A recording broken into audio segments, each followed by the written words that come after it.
Hello and welcome to Dancing Numbers. After installing and connecting Dancing Numbers with QuickBooks Desktop, we can start importing, exporting, or deleting the information as required. And to export any list or any transaction, we can click on Start. And today we will try to export inventory assembly, which I'm going to choose from the list from the drop down here, and then click Next. If there is anything in specific that you would like to export, you can type the name here, or you can change or choose the date when it was created or last modified. If you would like to export the inactive inventory assembly items, you can do that as well and click Next.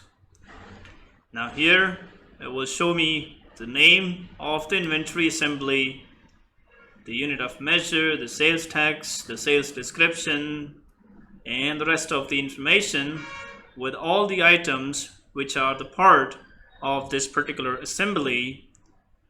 If we need to choose any specific fields, the name, the part number, sales tax, anything, we can choose that by clicking on Choose Fields and click OK.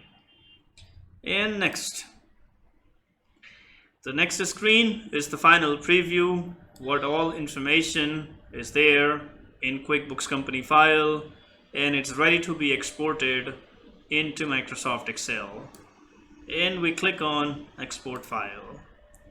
Now here you can either select a new Excel workbook, or you can pick an existing one and click OK. The data, your inventory assembly item, are now exported with all the information into Microsoft Excel.